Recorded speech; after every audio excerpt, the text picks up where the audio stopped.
You've got Johnny Mac, Jody Mac, and our Friday Football Insider. That would be from the 33rd-team.com, JAKIBSports.com, and his Friday Stat Pack, something we love to dive into every single week. Paul Domowitch joins us here on Birds 365. Domo, you leaned heavily on the Eagles' defense this week in your analysis of the Birds and the Cowboys. Should we literally be scared with the fact that the Eagles have had the kind of troubles they have against guys in the slot, and they have probably the best slot receiver in the game coming to town this week? I don't know if scared is the right word. Maybe concerned. Good for you. Yeah, Yeah, I'm not going to go scared, but I will say that it is troubling, the numbers, and particularly the one that stood out to me because, and the reason why is because, Damo, what this defense is designed to do, and that's limit explosive plays. And as you point out, of Sam Howell's 1,000,000 pass completions, I forget the exact number, 11 went over 15 yards. So they're at 56 pass plays of 15 yards or more, and they only gave up 75 all last season. And that 56 is the worst in the NFL. So they're not doing what the defense is designed to do, and that concerns me. Yeah, and I don't know I didn't count how many of those 56 are on third down, but teams have converted a distressing amount of third and longs against them. Usually in the past, you get a team in third and long, and the Eagles defense is going to force a punt. Now it's not so sure. You're holding your breath when it's 3rd and 9, 3rd and 8. Last week against Washington, I think Howell converted several 3rd and 6s and 7s. That's a problem. That's gonna bite you in the butt in the long run and short run. Damo, JM and I debated this a little bit earlier in the week. I put a little bit more blame on the Eagles front four in the game in Washington. Certainly the majority of the blame went on the DBs. They didn't play well. They didn't cover well. They didn't do their job. But this was supposed to be a sieve of an offensive line the Eagles were going through down in Washington, and didn't get there till the fourth quarter when Hassan Reddick got a big sack. I get it. Sam Howell got rid of the football quickly, but there were plays where he dropped back, took his 3 seconds, still had time to deliver the football, completed those third down conversions and the like. Eagles defensive line for me also contributed to that loss last week and not getting enough pressure. We going to see an improved Eagle defensive line effort this week? Because I don't think they're going to go blitz. Dak is one of the better quarterbacks in the league to handle the blitz. Yeah. I think they're coming with the 4 again and having faith that they're going to get more results than last year. You think that's the way they play it, or you think that Sean Desai, who's shown some flexibility, will get aggressive and blitz more than he usually does? Well, it would help. I assume Jalen Carter's supposed to be back this week. If his back holds up, that was a big reason for the problems they had last week. When you got a quarterback who gets rid of the ball as quickly as Howell did last year, your edge rushers seldom are going to get to him. The pressure's got to come from the interior, straight up the gut, and it didn't last week because of Carter leaving early with a back injury, with Davis not playing much because of his hamstring, I believe. So they've got to get interior pressure on Prescott. He won't, as I mentioned in the column, Jody, historically, he doesn't get rid of the ball very quickly. He's willing to hang on to it a little bit longer than Howell did, than Tua did, which gives you a split second for your pass rush to get there. So you're right. That pass rush has to be better this week. Well, you mentioned Dak, and you're right. He typically holds on the football, but you also mentioned in week 4 against the Giants, and we all know Wink's coming from the buses, and so did the Cowboys, and he got out the football really, really quickly. So it seems to me everybody's very cognizant of just how good the Eagles pass rush is, and everybody's trying to speed up. Kirk Cousins holds on to the ball, but he was a little bit quicker against the Eagles.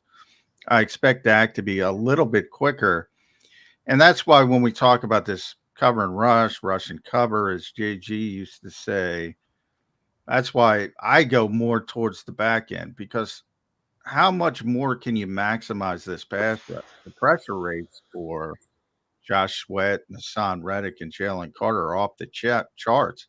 How much more can they improve versus the back end, where there's a lot of room for improvement? And my question to you, Damo, is there enough room? Is Kevin Byard being here going to settle things down? When Bradley Roby gets back, and that's not going to be this week, is that going to settle things down? Is there potential for improvement? Yeah. I mean, I think Roby's is close to, a difference maker. If you're looking for hope down the road, when he gets back, he might be able to settle down that slot situation. Right now, I mean, it looks like they'll be rotating Ricks and Sidney Brown this week, I guess. I like Sidney. Yeah, so do I. I like Sidney Brown, but he's inexperienced. He's a safety trying to kind of convert to the slot. They're making a lot of technical mistakes, outside leverage on guys. Yeah. I mean, CD Lamb, it could get ugly Sunday. I mean, they're going to, they line him up typically about 65% of the time in the slot. I would imagine that number is going to be higher this week. They're going to counter that rush with a lot of quick slants and things like that. I mean, you're right about rushing coverage. I mean, they have to somehow hold these guys up for a second, find a way to keep them covered, force them from making, getting into their routes so that the rush can get there. Could get ugly Sunday. That sounds like something maybe the Eagles should fear this week. I know you two guys didn't want to go to that one, but I'm literally afraid of CD Lamb coming up this weekend. All right, Damo, I want to jump over to the offensive side. You cannot, I repeat, not ask Jalen Hurts about his injury. He doesn't want to talk about it. Mike, you got to ask Mike. Mike tried. God bless him. He tried. Mike Sealski. Good on Sealski. We'll ask him this in hour number 2. His defensive mechanism about this. What should we be reading into this? That he's just tired of the question, that he's actually trying to keep the Eagles beat guys from getting some information that can help the Dallas Cowboys. The results of this, Jalen's got to know we can all read the stat sheet and know that he rushed for less than 10 yards last week and draw our own conclusions that, hey, you're playing hurt, pal. We know it. You just don't want to confirm it for us. How is that going to play on Sunday? Is this going to be an ongoing story and narrative, and call it what you want, that Jalen Hurts is, at least right now, not the running quarterback that he was that led the Eagles to the Super Bowl last year? Well, I mean, Jalen's no different than any other player I've ever dealt with who's been hurt, and he's hurt, and then you ask him about it, and he doesn't want to talk about it. So it's just that Jalen's more high profile right now. I mean, everybody's, trying to dissect what he means and says and what exactly is wrong with the knee. I mean, it appears to be a bruise, which means that if he gets to the bye week, he's going to have 2 weeks to that'll hopefully be, help that. But he's still got one big game before that. But, I mean, the bottom line is the 2 games since he's aggravated that knee, he's got a 123.9 passer rate. I know, it's unbelievable. And everybody wants to run the ball, Damo. The quarterback is so impactful to the running game of this team. I was telling Jody, does everybody think they can just turn around and Earl Campbell's back there and they can run traditional football? He's the reason their running game, he manipulates the spacing and everybody's scared of him pulling the football and taking it out, and it creates these big lanes. And the offensive line as well. I don't want to dismiss them, but they pay A.J. Brown, who, by the way, has done something no other receiver in the history of football has done right now. They pay Dallas Goedert. They're going to pay Devontae Smith. Follow the money. They don't pay their running backs. They're not, they might give Jody Mack and Paul Domowitch a couple carries down the road. They kind of cobble that thing together. Yet, you've been around this town. You've been around. It's always 1975. They want to run the ball. You got A.J. Brown. You just mentioned Jalen's numbers as he's banged up as a passer. They're phenomenal. 123.9 passer rating in the last 2 games. 75% completion rate. 8.7 yards per attempt. 6 touchdown passes. Wasn't this the complaint when he was only throwing 22 touchdown passes? He can't be an MVP. He doesn't throw touchdowns. Well, now he is, and they're not happy. What can this guy do, Paul Domowitch? I mean, he just needs to keep throwing the ball as well as he has. I mean, last week, as typically, I mean, Nick's basically become an 11 personnel coach. Yeah. They run it nearly 70% of the time, which means you're in spread offense with 3 wide receivers, and a lot of the time empty sets. So, I mean, the defense knows what's coming. And yet in the last 2 games, Jalen's completed, or against Washington, he completed 27 out of 32 passes in that with 11 personnel. So, I mean, that's pretty good. That's pretty good. I mean, the one thing I want to see, is what happens Sunday on 4th and 1, 3rd and 1. They use the fake tush push on Sunday, and to great success. I mean, they handed it off to Swift, and he gets a touchdown. I want to see, if are they going to still use Jalen on those sneaks, on those tush pushes, or are they going to wait until the knee feels better? Do they not want to risk him aggravating it in the middle of a game? But yet those plays are so critical to their success. I mean, as Nick said last week, or early, I guess it was Monday or Sunday, it's like 1st and 9 for them every time they have the ball. So that's where I mean, I don't, if he doesn't run, if there's no designed runs other than that, they're okay because he's passing the ball so well. It's just the sneaks that could be a factor if they don't use him in that regard. All right, Damo, even though we've just minimized the running game in the Eagles offense for the last 5 minutes, I do want to ask you about a running back in the Eagles offense, and that's Kenny Gainwell. Coach gets a little defensive when anybody asks any questions about Kenny Gainwell, and point out the fact that his numbers are not only down, but down precipitously. He's not having a good season. Any way you slice the numbers, John and I, just before you came on, we're talking about how analytics is taking over all sports. I give you the analytics on Kenny Gainwell. Not good. Not having a very good season. But the coach continues to say, if we pulled Jalen Hurts every time, made a bad pass, wouldn't have a quarterback. He goes to extreme lengths to defend Kenny Gainwell. Why? I mean, I'm not as hard on him as you are, Jody. I mean, he had a 17-yard catch that was a big play Sunday. I mean, the fumble he had, I think it's the first lost fumble he's had in the one he had in the red zone. That's his first lost fumble since his rookie season. I mean, you got to look at circumstances when he's running the ball sometimes. I mean, a lot of it's the blocking's been poor. He's not – I mean, he serves I'm fine with him in his role right now as a rotational back. They use a lot as a pass catcher. I mean, I'm confused why Rashad Penny hasn't played at all, but I don't think Gainwell's hurt them. He helped them. 3 yards a carry, Damo. 3 yards a carry. Yeah. On what? How many carries? 51. 51. Yeah.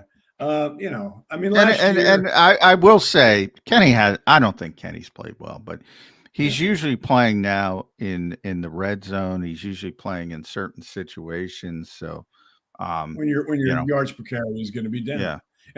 And last year, I believe he was. Let me get this right. He's playing in the red zone, has 1 touchdown. Okay, yeah, that's working. Well, it hasn't worked. Last year worked well. Yeah. I mean, last year, I believe he was in the top 5 among running backs in red zone yards per carry. So I don't want to hear from people that say, why don't they keep using Swift in the red zone? I mean, like Barry Sanders, Emmitt Smith. Now, I don't compare the players. I brought that up, Dama, because you'll know. I would always say Barry Sanders is the best pure runner I've ever seen. But if you're in the red zone, Wayne Fonts used to get a lot of crap for taking him out in the red zone. Well, that's because he's always dancing around. In the red zone, you got to go north-south. And Emmitt Smith would have, touchdown after touchdown after touchdown. He was one of the best red zone players ever. I don't think a lot of people get that. I mean, and you got to take him out sometime. I mean, he's got almost 150 touches right now, DeAndre Swift. You use him that much the rest of this season, they're going to be putting him on a gurney in the playoffs. I mean, he's never touched the ball that much in a season. I don't think he's built for that, and that's where Gainwell comes in addition to the fact that Gainwell can catch the ball. So I just don't think it's a problem with their offense that when you look at his numbers. All right. I do, and I'll note again that Boston Scott gets 1 carry a game. They played 8 games, and he's got 8 carries. Why is he on? Why don't they just go with 2 backs? If you're not going to give the guy any playing time whatsoever. Well, he's the kick returner. He plays on special teams. That's one of the reasons Rashad Penny can't get up. I think a lot of people don't understand. If DeAndre Swift sprains his ankle this week, Rashad Penny's probably your lead back coming out of the bye. Are you kidding me? Yeah. You're going to say that? Yeah. Out loud and mean it? Yeah. I'll take you for any wager you want to make. If Swift goes down, Kenny Gainwell will get more carries the next week than Rashad Penny. Yeah, I think. I think going to either of those 2 guys. I think early in the season, I think you would have been right. I think now it would be Rashad. I'm not saying it's 100%. I'm not saying it's impossible you'd be, but I think people don't understand with Rashad Penny.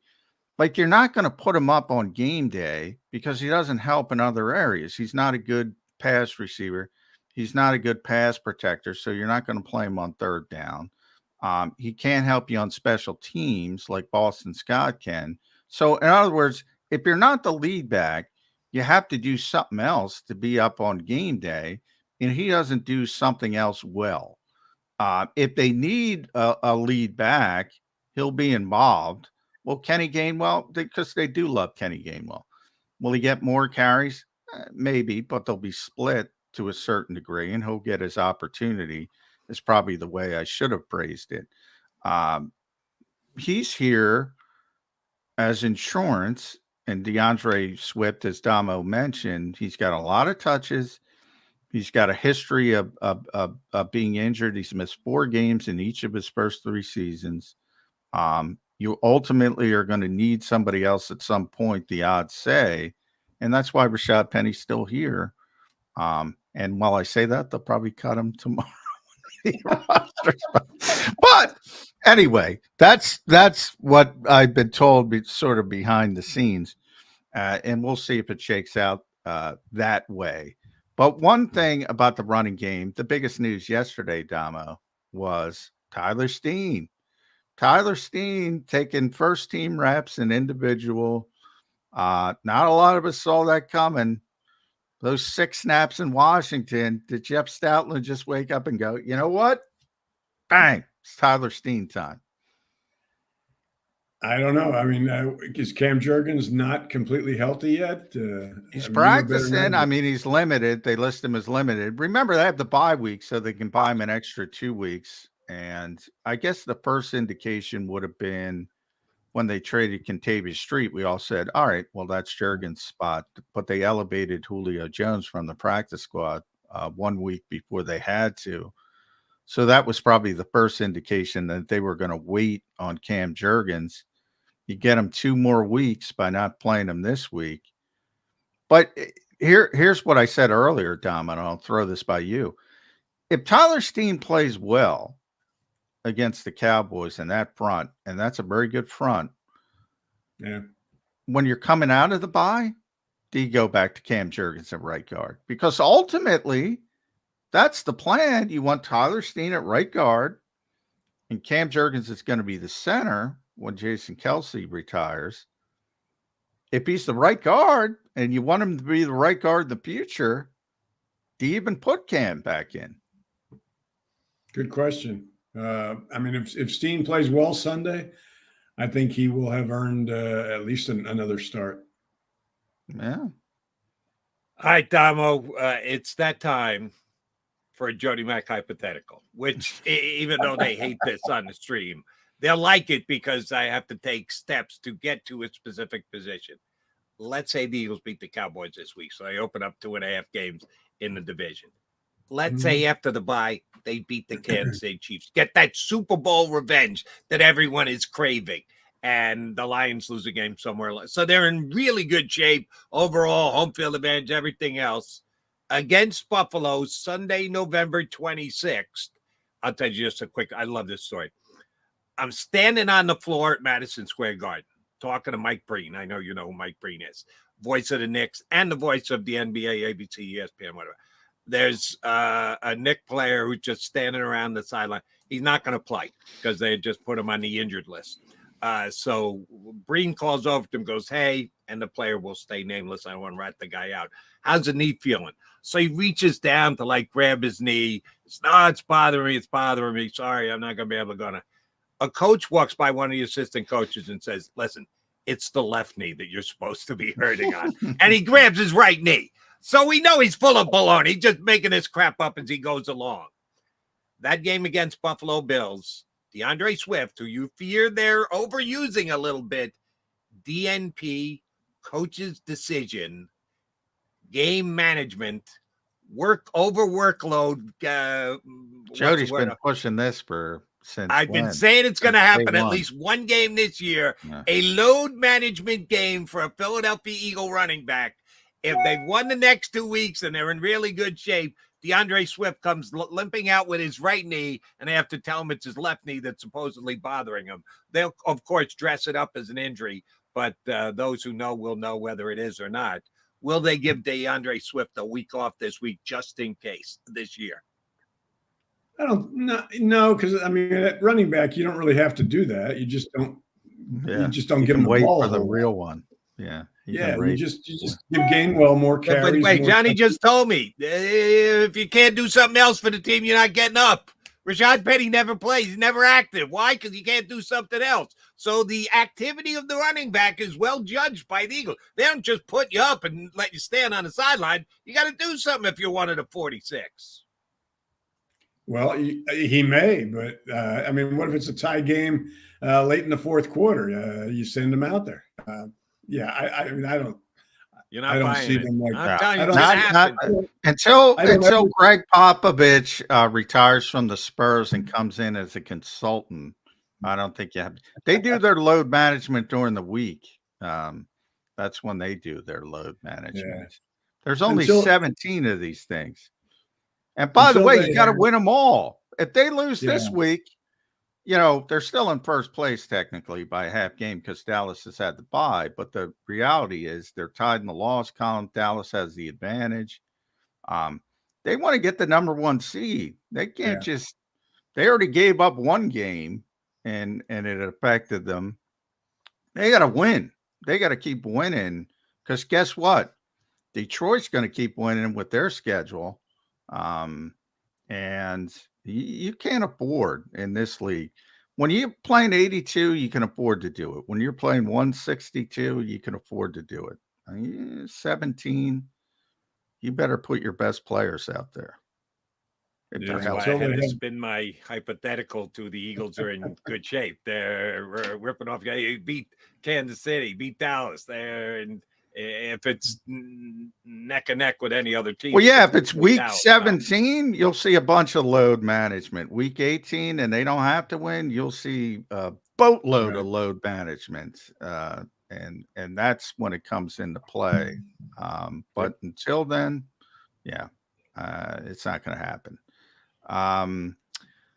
Let's talk about Dallas. Let's talk about Micah Parsons. This has been the best team dealing with Micah Parsons, Damo. And I think Lane gets a lot of credit for that. But as I point, and he deserves it, don't get me wrong, but it's the Eagles' entire off because Micah moves all over the place. It's not like they just line him up against Lane Johnson. And I think they're going to circle Tyler Steen this week because he'll rush from the interior. How do they handle that? Are we going to see a bunch of chipping from Kenny Gainwell? It's going to be a big Kenny Gainwell week because you got to chip Micah Parsons, and he's their best pass protector. Is that going to infuriate Eagles fans because the Eagles are going to have to pay extra attention to a certain number 11 that is not their own? Yeah, I'll be interested to see where he spends most of the afternoon lining up. You're probably right. They're going to probably try to exploit Steen.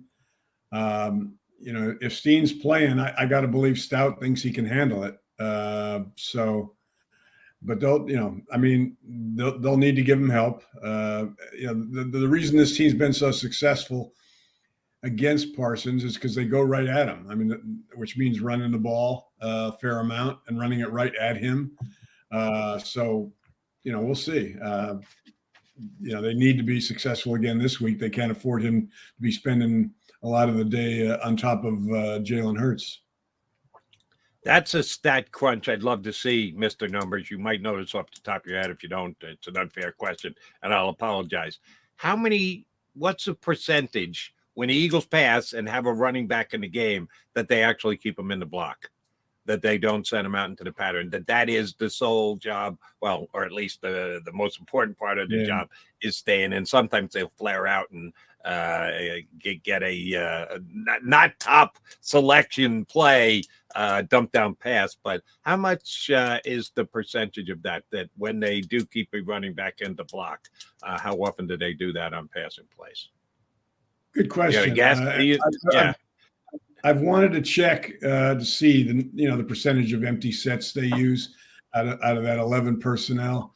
It's a lot. I mean, everybody in the league all these offensive coordinators are obsessed with sending as many receivers out in patterns as they can at the expense of quarterbacks, which makes no sense to me. But when you consider what they're paying quarterbacks, so I mean the Eagles. I mean Brian Johnson seems to have no fear about that. I mean he feels that either at least typically when Jalen's healthy that he can handle getting hit, or that he can run away from a pressure or that he can get the ball out quicker. So I don't think I'll be curious to see Sunday whether they use fewer empty sets. I don't think they will. I mean, I think their confidence in their passing game is we're going to send 5 out. He'll find somebody and we'll be fine. Yeah, it's going to be bold if they go about it. They did help. They did help a lot against Aaron Donald. They did help a lot. So we'll see how it shakes out against Micah and the Cowboys. Yeah. Cowboys have a better supporting cast though than Aaron had. Yeah. I mean, Micah's got DeMarcus Lawrence. He's got Osa. I don't like to butcher his name. He's a very good player. They have a very good defensive front. So, yeah, it's going to be a good matchup. And we finally get to see Jalen Hurts versus Dak Prescott. That's good as well. They're not playing against each other, obviously, but see them on the same field. At P. Damo, make sure you follow Paul on X, Twitter. Read him at the 33rd Team. And read his stat package at JAKIBsports.com. A lot of good nuggets in there. Scary nuggets with the pass coverage. Yeah. That was the scariest thing I saw this Halloween. Those secondary stats. So both of you guys do have fear, just not fear of CD Lamb. What do I care? I don't have fear. I don't have to play him. Just said it was scary. Something scary to me that equates to fear. Well, that was more. If you acknowledge something is scary, you're fearful of it. Well, that was more of a literary device because it's Halloween season. Personally, I prefer caution or concern. Yeah, there you go. Stick with that. That's what you said earlier. You're sticking with it. Good for you, Damo. All right, you got to give me a score. Eagles getting to 8-1, hanging in the balance in the fourth quarter. Eagles get the coast late, or are you actually going to pick the Cowboys to win? How are you going to go about this, Damo? What do you think happens Sunday by 7:30? Well, after all this gloom and doom I've been preaching, the bottom line is in this series, they're usually going to be a split. I mean, over the last 10 years, 8 of the 10 seasons, it's been a 1-1 split. A lot of the times it's been home and home, and I think that's what we're going to see again this year. I think the Eagles will win Sunday close, maybe 31-27. I don't think either defense is going to slow the other offense down much. So I think it's going to be a high-scoring affair, and you should take the over. Yeah. He's going over for sure. The Damo, to foreshadow, is very close to my score. Very close. All right. We got Johnny Mac score next. Damo, always a pleasure, bud. Thanks for doing it. Love the shirt. Thanks for having me, guys. Thanks, Damo. Paul Domowitch here with us on Birds 365. All right. Since you need to exit stage left and get to South Philly, I'm going to put you on the same test that I gave Damo. Close, they actually lose handily, above and beyond the score. Give me a little descriptive narrative as to how the game plays out on Sunday, Johnny Mac. I think two very good teams. I like the way Damo described it. I think good offense beats good defense in this league, not the opposite. Used to be the opposite years ago, no longer. Both of these teams are capable of scoring points and will score points. I have it 31-23 Eagles. So I think they handle their business, and they keep chugging along into the bye with the number 1 seed, with the top record in the NFL for what will be the 27th straight week. I forget where we are, but long time. Well, if they win, Jalen Hurts goes to 24-2 in the last. It's 24-22 right now. He'll be 25 out of 27 if they win the game. Okay, but that includes the Super Bowl, right? No, that's regular season. Okay, just regular season. I thought he was 23-2 in his last 25, but you say it's what? In his last he has won 24 of his past 26 starts, and that's pretty good. The loss to Washington and the loss to the New York Jets. And by the way, both of those games, 24-2, 923 winning percentage in his last 26 regular season games. That dates back to week 15 of 2021. He's 13-1, by the way, since week 11 of 2022. They just keep winning games when Jalen Hurts starts at quarterback. And what the 2 games they lost, that's what I was bringing. -4, -3 in the turnover ratio. So the Eagles tend to shoot themselves in the foot when they do lose. Right. And Jalen, since we're looking at Jalen's record, Jalen's part of that. The loss last year to Washington, the Goddard fumble, which should have been penalized, the Quez Watkins trying to get extra yards down the field thereafter. That's not on Jalen. Oh, no, that's not on Jalen. No, but the Jets play, that's on Jalen. That's exactly what I was saying. All right, Johnny Mac, safe travels over to South Philadelphia. Tell Coach, tell Kenny Gainwell hi for me. Well, dude, it's big Kenny Gainwell week. Pass pro, gotta help. All right. Yeah, that's one thing. I need that number on Monday. You got to look it up for me since Damo didn't know it off the top of his head. Percentage of plays that the Philadelphia Eagles keep a running back in. That's their main goal. And like I said to Damo, everybody flow every once in a while. You chip a guy. I don't know if those numbers are out there. I mean, it kind of depends on your definition. Like when you're chipping and you leak out, is that I would say that's your main goal, but you're probably the 3rd or 4th progression. You're also a receiver. So kind of depends on your definition. That's a great question. Let me ask you your opinion. A running back stays in, he chips, and then he gets out into the pattern. Do you really consider that pass blocking? Oh yeah. That's a big thing. I mean, yeah, that's their main objective on that particular play. All you're trying to do is slow down. These guys are so athletic. Not only Micah Parsons is ridiculous. People should focus on him, his quickness. on All right. So Sunday. if I give you that, any contact with any oncoming defensive player counts as pass blocking.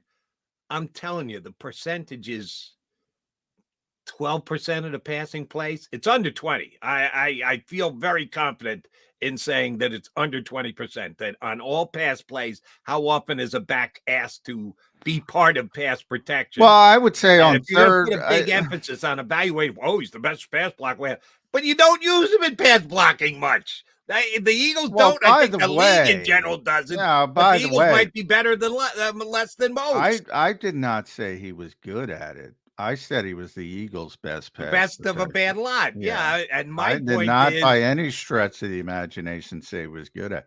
He no, is by far the Eagles' best pass protector. But yeah, none of them are good in pass pro, and that's one of the problems. I would say 3rd and 7 or more around the league, you're going to have a running back in to pass protect. And now they might, as I said, they might either chip and go leak out, or you might be trying to pick up the blitz and leak out after that. But that's when, and there aren't a lot around the league. I mean, it's kind of a lost art. So, but as far as the Eagles, yeah, Kenny's the best, pretty significant margin. right. And my point was, if I didn't make it well, or if you thought that I was saying, you said that. No, I know you did. You said, yeah, the Eagles aren't great at it to begin with. He's like the tallest midget in the circus. I just don't think it's that. If that's what you're hanging your hat on as to why Kenny Gainwell is getting as many snaps as he is, because he's your. If you Well, I don't would do say, something often, how big a strength is it that you're the best pass blocker of the running back if you don't ask them to block much at all? I don't think they're hanging their hat out. I'm saying 3rd and 7 or more. So 3rd and long, which is what most NFL teams designate, 3rd and 7 or more. He's usually out there because you need somebody to be out there. And that's all I'm saying. 3rd and long, he's probably going to be out there. Not, he's not that much better, but he's a little bit better. All right, now I'm going to go all analytics on you again here, Johnny Mac, which I know you love. How often are the Eagles in 3rd and 7 percentage-wise? Of all I would have to look it up, but I mean, that's common. It's not uncommon. Common? It's not uncommon. It's not. I mean, everybody's got 3rd and longs every week. I mean, it's the most significant down in football because that's when the defense has the advantage, and the more you can take advantage of that situation offensively, and that's what Jalen Hurts does so well. By the way, he so often breaks the back of a defense by extending plays. You think you've done everything right, converting 3rd and longs. You might be behind the sticks because of a false start, because of a holding penalty. Eagles are one of the best teams in football in those situations. And number 1 overall in 3rd down conversion. I'll have to look up where they are at 3rd and long, but it's right. That's going to be point top I'm trying 5. to make. It's at worst, it's going to be top 5. I mean, they're really good. They're really good at that. But I got to go. Before you go, my point is, just so you understand, I don't think they're in 3rd and long all that many. What are we talking about? 65 snaps, average snaps for the Eagles in a given week is usually in the 60s, right? Kelsey, usually 67. Where you have first down, second down percentage wise. You only have a certain amount of 3rd downs. You might convert 10 of 14. And then of those 3rd downs, how many are 7 or more? Not all that many. So if you're looking at 60-something snaps and you get down to, and there's 5 plays on 3rd and long, we're talking about 8% of the plays in a game. Yeah, but you're getting bogged down. They're 8 of the most important plays of the game. There's added importance to that. I'll give you that. It's 3rd down. It's the most important play. But if you think I'm getting bogged down in the numbers, guess what, John? You said this yourself early in the show. That's what football is now. It's a math equation. So I'm not the only one who's doing this. The Eagles and everybody else in the National Football League make major decisions week in and week out. What I was saying, it's a math equation based on, do you have an extra guy in coverage or an extra guy defending the run? That's what Vic Fangio's defense is all about, getting the extra guy in coverage while not giving up, in theory, something up front, or at least holding up front. It's about the extra defender with the quarterback. So that has become the math equation in football. Where's the extra defender? Is he in the box? Is he out of the box? What is he doing? And as a quarterback, that signifies to you the concept of what to do with the football, that extra guy. Right. That's one of the many math equations they use in football these days to determine basically almost everything. All right, Johnny Mac, safe travels over to South Philly. John McMullen's out. You gave me 31-23 as a score. I'm going to get a score from Bill Colarulo, who's jumping in for Johnny Mac next. I'm going to get a score from Mike Sealski, and I'll give you a score before we get out of here. Hour to go here on Birds 365.